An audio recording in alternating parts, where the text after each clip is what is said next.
Assalamualaikum warahmatullahi wabarakatuh. Hari ini kita akan mereview penggunaan alat elektrosimulator merek Wato tipe STZ3 yang terbaru.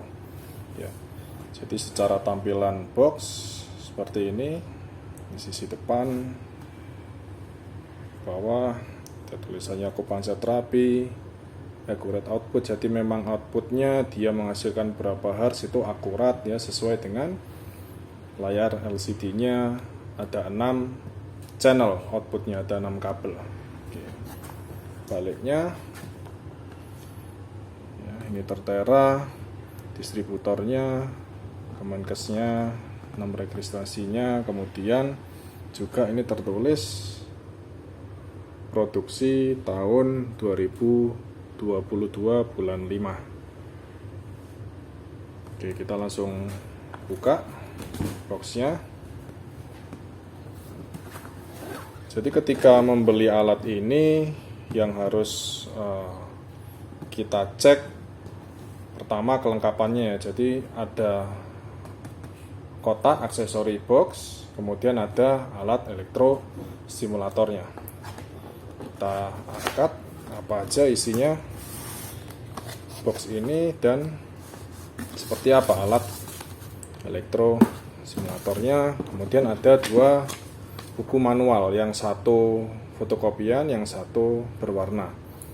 Ya, jadi yang satu berbahasa Inggris, yang satu berbahasa Indonesia. Oke, kita tutup dulu.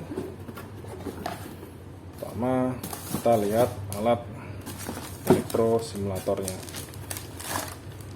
Jadi ada 2 gabus ya untuk pelindung peredam getaran supaya tidak rusak ketika kita pengiriman. Kemudian juga alat stimulatornya dibungkus dengan plastik bening.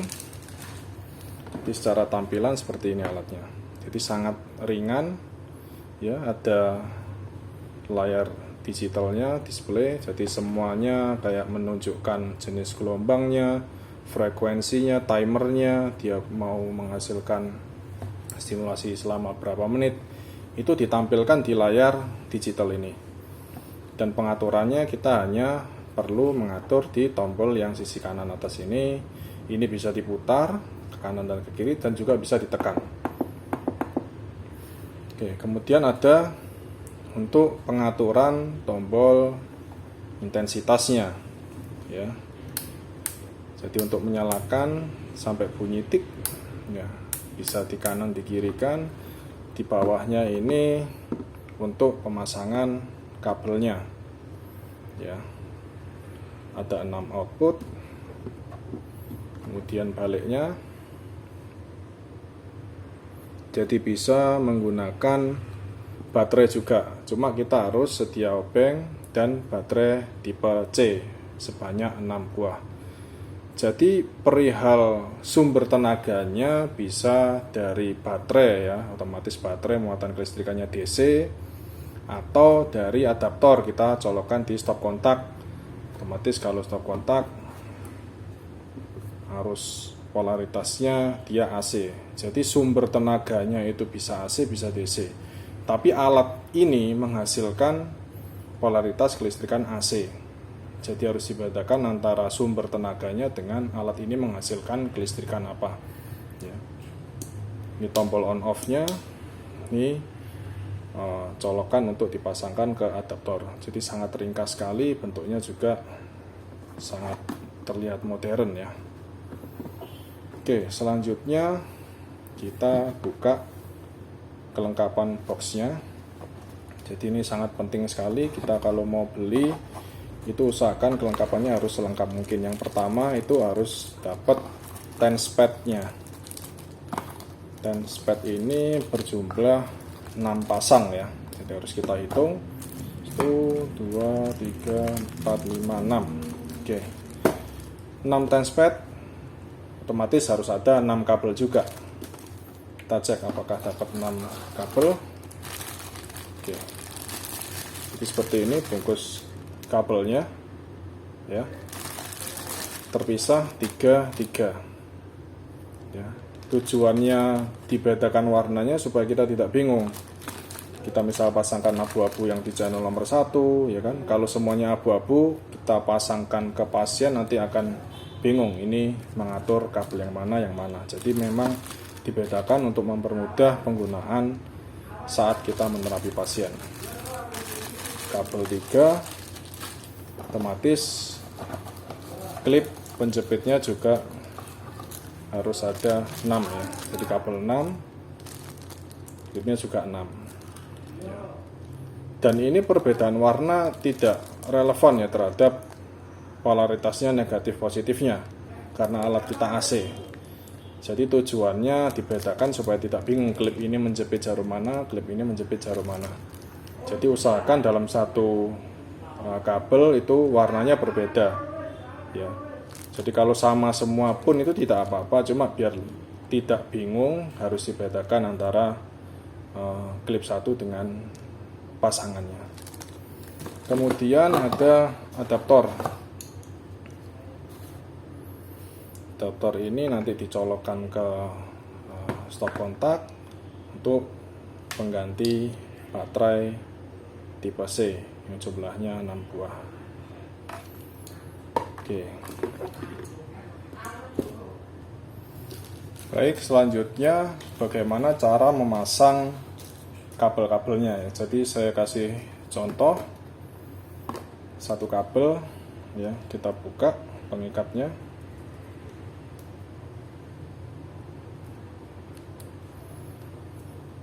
Ya, jadi terlihat ada dua ujung. Yang ujung yang tangan kiri saya ini saya tancapkan di alatnya. Kemudian ujung yang di tangan kanan saya ini warna putih dan merah ini untuk dipasangkan ke entah klip ya, atau ke TENS. Jadi bisa kita gunakan simulasinya dengan menggunakan jarum akupuntur maupun dengan pad ini langsung. Jadi tanpa media apapun. Jadi langsung ditempelkan ke kulit pasien. Kita akan coba pasangkan yang menggunakan klipnya dulu. Oke.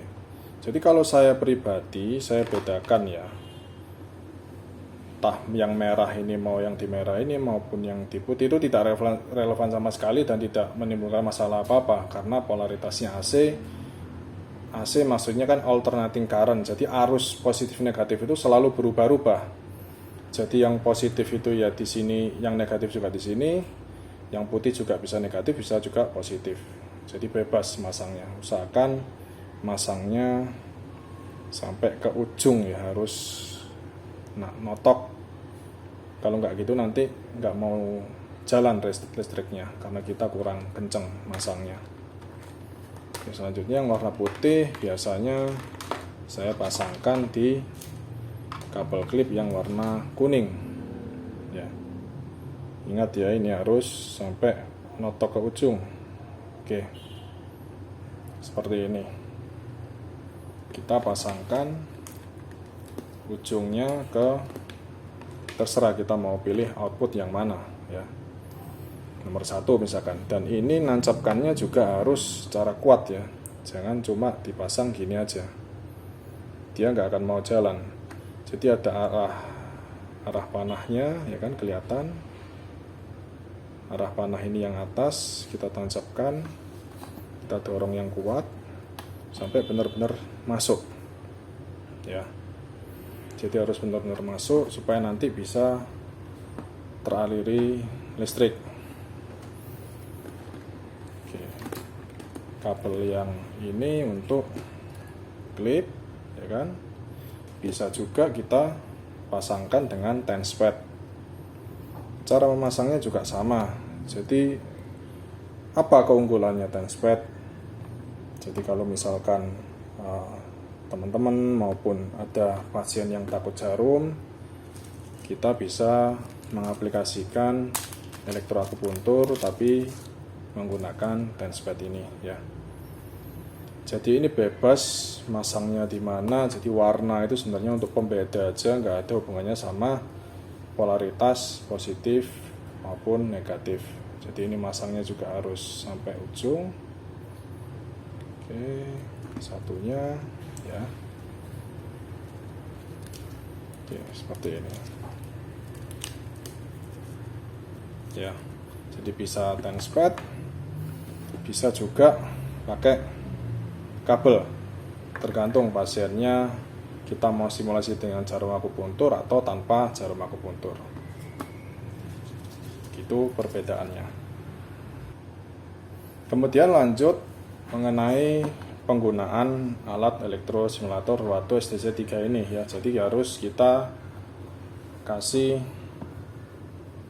ke colokannya dulu atau kita pasangkan baterai belakang, masukkan, kita nyalakan, dia akan berbunyi. Oke, dia langsung nyala, mati, kita nyalakan. Oke, jadi sangat ringkas sekali karena layarnya display, semuanya digital ya, bukan analog. Jadi kalau kita lihat di alat ini sebenarnya kalau sesuai dengan buku manualnya, alat ini frekuensinya bisa dari 1 hingga 100 Hz ya. Jadi sesuai mau kita 70 Hz, 60 Hz itu sesuai dengan layar digitalnya.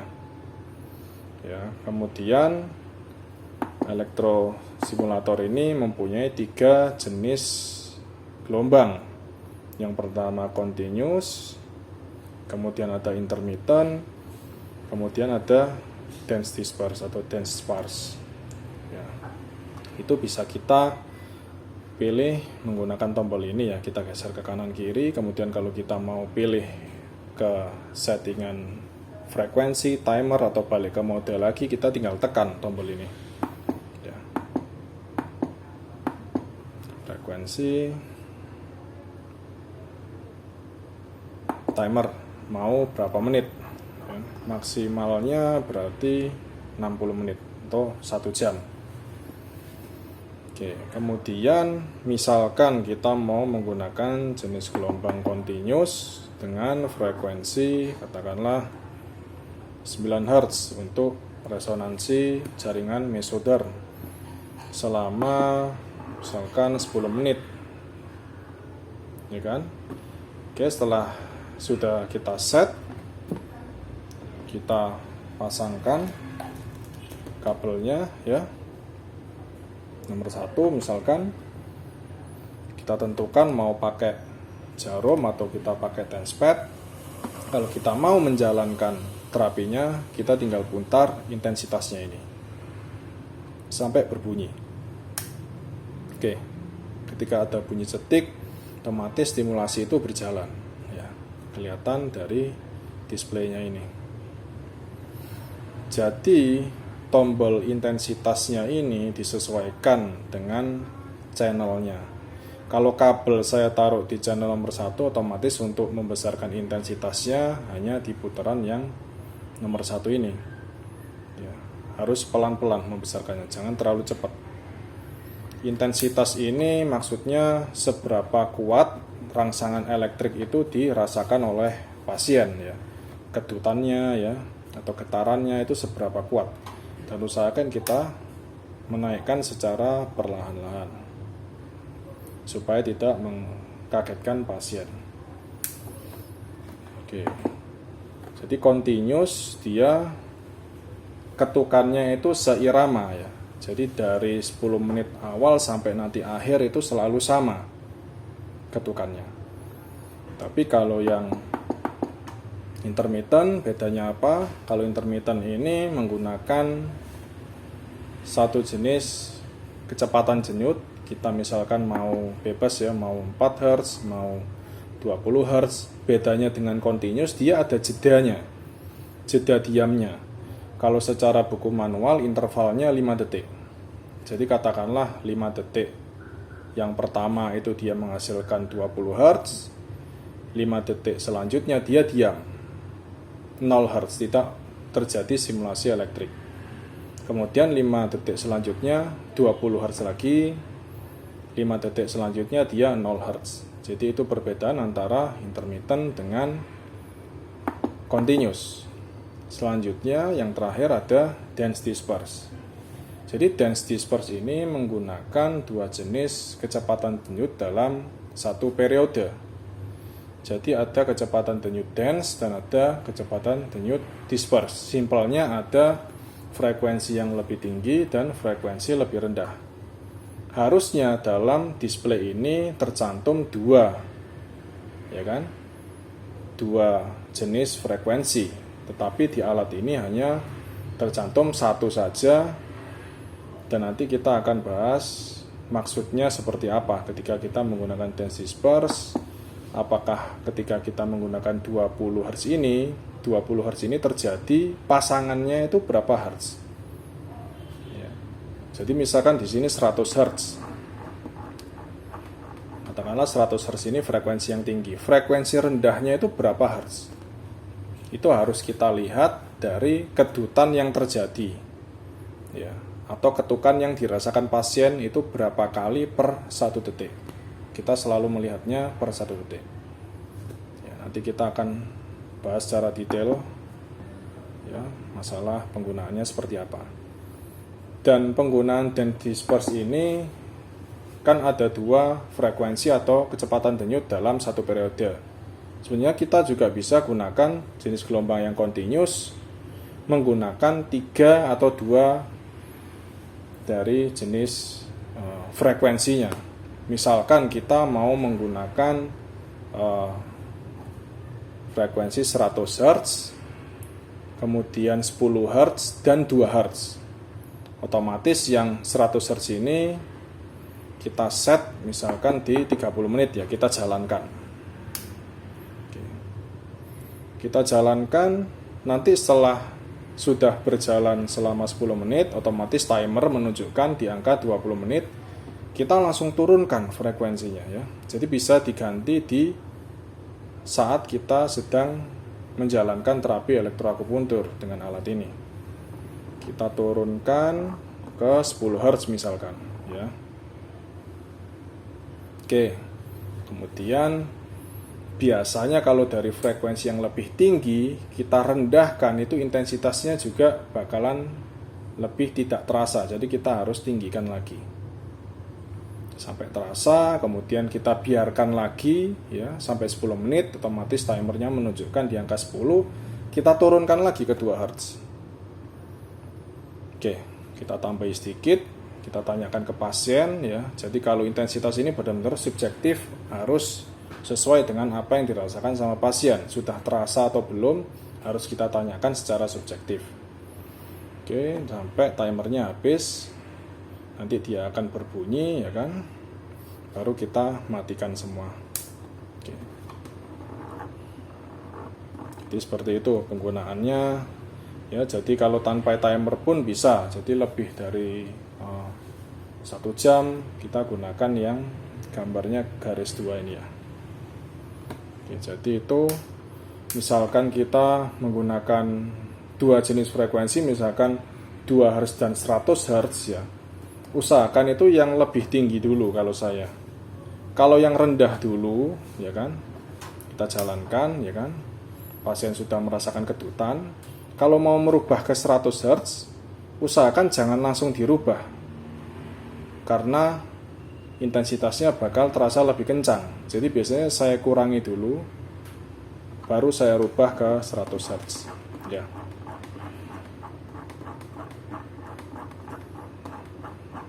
Oke, baru intensitasnya saya atur ulang. Jadi supaya tidak mengagetkan bagi pasien.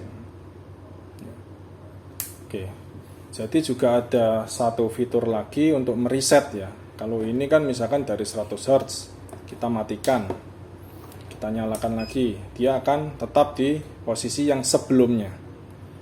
Kita misalkan dari 100 Hz ini mau menggunakan 2 Hz, jadi nggak perlu banyak memutar-mutar ya. Jadi kita perlu menekan putaran ini selama 3 detik, kita tekan ya. Dia akan bunyi dan mereset kembali ke mode continuous, frekuensi 2 Hz dan timernya 30 menit.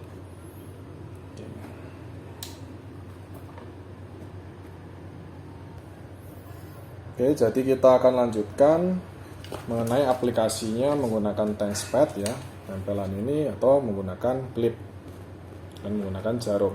Kita akan membahas yang tenspad dulu ya. Jadi alat kita ini lebar denyutnya itu 200 microsecond. Jadi kalau menurut penelitian sekitar 200 sampai 260 microsecond ini sangat bagus untuk keluhan muskuloskeletal, untuk nyeri otot dan gangguan gerakan luas gerak sendi ya. Jadi kalau pakai tenspad ini biasanya kita cek permukaannya. Kalau terlalu kering seperti ini kan kering ya. Jadi lebih baik dibasahi sedikit atau kita disinfek dengan kapas alkohol. Jadi permukaan yang basah itu akan mempermudah intensitas ya, besaran ampere yang diantarkan dari alat ini masuk ke tubuh itu, jadi resistensinya jauh lebih rendah daripada kulitnya kering. Tapi jangan khawatir karena ini bentuknya seperti gel ya, jadi sudah basah dari bawaannya. Oke. Masalah penempatannya bebas. Biasanya kan kalau pasien stroke misalkan dia otot fleksornya terlalu kaku, otomatis kita perlu stimulasi ekstensornya. Ya, fungsi ekstensor itu dominan dari saraf radialis. Jadi di TTL4 itu ada superficial radialis. Kalau yang di LI10 itu ada saraf radialis yang profundus atau deep radialis. Kita coba tempelkan. Penempatannya bebas, jadi nggak usah takut salah-salah dikit, nggak akan terjadi masalah yang serius ya. Wajun dari lipat siku yang sisi luar. Oke, jadi sangat ringkas. Kita nyalakan, kita misalkan pakai continuous ya, 2 Hz selama 30 menit. Kita nyalakan yang sesuai dengan warna kabelnya, coklat. Oke. Nyalakan sampai di area tangan ini teraba atau terasa ada ketukan, 2 kali ketukan selama 1 detik.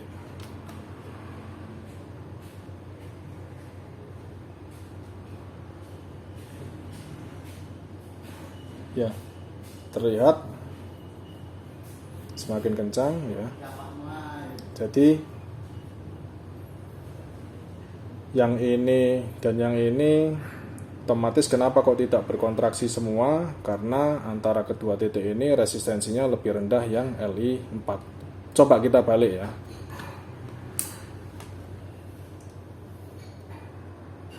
Kita balik.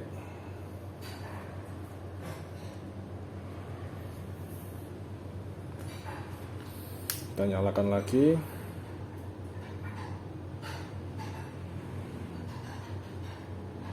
Jadi tetap yang bergerak di LI4-nya. Jadi antara penempatan ya, misalkan klip satu dengan satunya harus distal proksimal itu tidak relevan sama sekali ya. Tidak perlu yang klip hitam yang merah itu distal atau proksimal karena polaritasnya AC dan tidak mempengaruhi dia lebih getar yang mana dulu. Jadi kalau yang terasa getarannya duluan otomatis itu resistensinya jauh lebih rendah daripada pasangannya. Tapi kalau kita besarkan lagi otomatis juga ada kontraksi di sini, tapi konsekuensinya ini jadi lebih terasa sakit atau kurang nyaman. Jadi harus kita sesuaikan dengan pasiennya, apakah cukup nyaman dengan getaran yang lebih tinggi atau kita tanyakan ambang batas nyerinya di batas yang seberapa. Yang penting nyaman bagi pasien. Oke. Kalau frekuensi yang lebih tinggi otomatis getarannya jauh lebih cepat ya, 10 Hz. Oke. Kemudian kita coba menggunakan jarum. Lalu kita disinfek dulu menggunakan kapas alkohol di area yang mau kita tusuk ya. Misalkan di LI10 misalkan. Dan LI4. Kita gunakan klip ya. Jadi ini penempatannya sangat-sangat bebas, boleh di mana aja, boleh gini, boleh dibalik ya. Nanti kita akan coba keduanya. Kita pasangkan di sini. Dan usahakan masangnya itu jangan di atas ini. Nanti dia akan lebih besar bebannya. Jadi kita tempelkan di bawah dekat dengan kulit supaya tidak jatuh saat menjalani terapi. Kita nyalakan intensitasnya.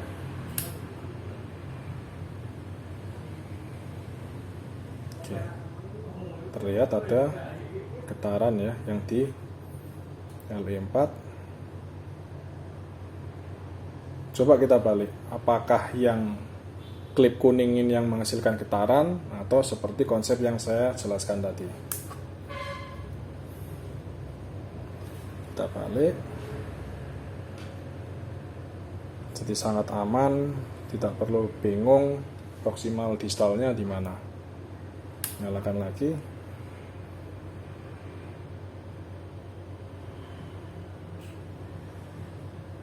Oke. Tetap yang bergerak duluan yang L4 dan coba kita besarkan lagi. Terlalu kencang? Enggak. Cukup. Oke. Jadi di sini juga mulai ada kontraksi. Cuma lebih terasa yang di L4 karena resistensinya lebih rendah, juga jenis gelombangnya dia asimetris. Asymmetrical biphasic ya kan? Dia AC tapi asimetris antara polaritas negatif dan positifnya. Asimetrisnya di mana? Jadi intensitas antara yang kutub positif dan negatif itu tidak seimbang. Jadi maka wajar ketika kita menemukan fenomena klip yang satu itu berdenyut, yang satu diem, dan itu tidak masalah. Oke, selanjutnya kita coba menggunakan jenis gelombang yang intermittent, ya, intermittent dengan 2 Hz. Kita coba jalankan. Kalau continuous tadi dia seirama sampai habisnya waktu durasi terapi. Coba kita yang intermittent dengan 2 Hz. Oke, kelihatan ketutannya. Kemudian ada jedanya, ada diemnya. Ya, kalau secara konsep, jadi untuk mengurangi resistensi yang ditimbulkan oleh tubuh pasien, kan, bergerak.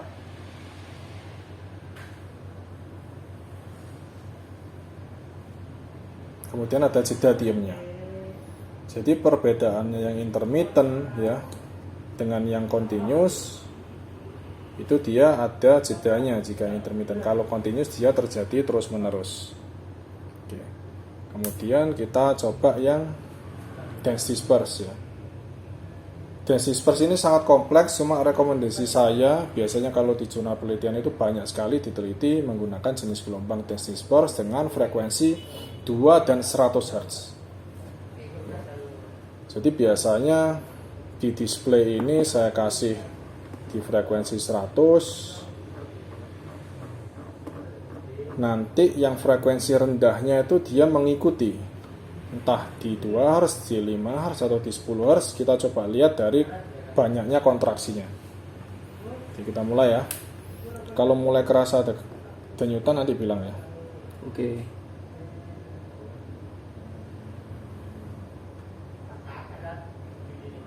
Sudah mulai Oke. terasa? Yang 100 Hz atau ketukan biasa? Sudah terasa 100 Hz. Oke. Ketukan frekuensi yang lebih rendah seperti apa? Coba mungkin bisa diketukan seperti ini.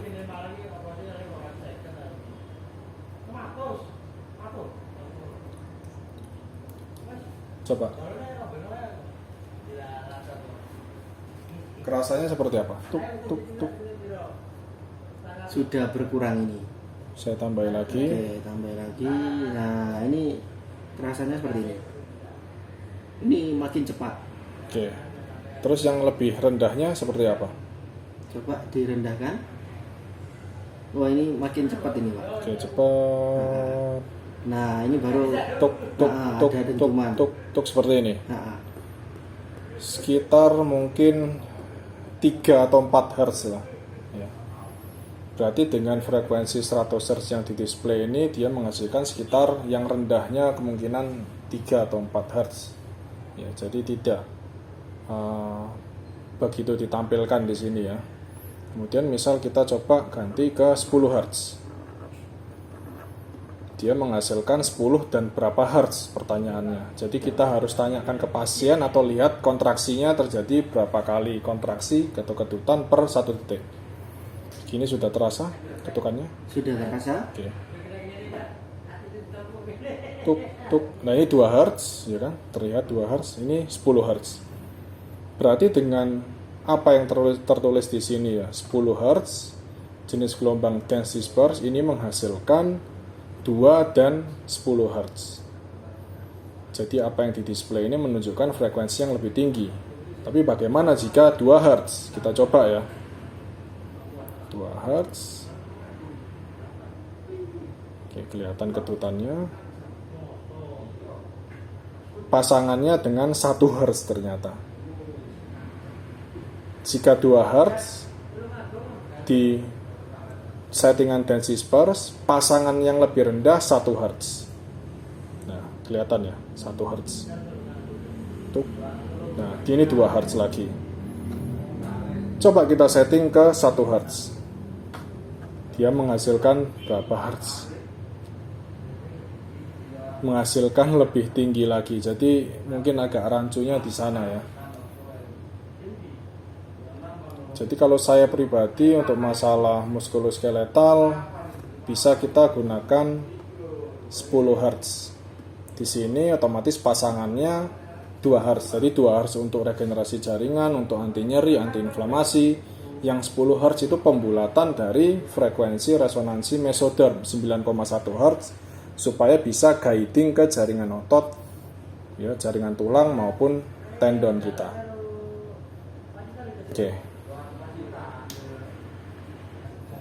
Oke, selanjutnya biasanya teman-teman banyak bingung ketika dinyalakan alatnya itu dia berbunyi, ya kan? Ini apa yang bermasalah? Biasanya kalau dari posisi mati kita nyalakan dia berbunyi dan display menunjukkan seperti ini bukan rusak ya teman-teman. Jadi biasanya intensitasnya ini masih ada yang nyala. Jadi usahakan setelah terapi selesai intensitas ini harus kita nolkan semua. Oke, ya. Jadi kalau intensitasnya masih nyala, misalkan kita nyalakan ya ini ya, kita nyalakan, terus kita matikan, kita nyalakan lagi, dia akan bunyi. Jadi untuk keamanan dari alat ini supaya tidak langsung mengeluarkan stimulasi elektrik yang dirasakan pasien.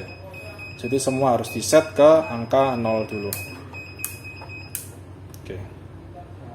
Jadi seperti itu penjelasan singkat mengenai alat Wato STZ 3 yang digital. Semoga bermanfaat.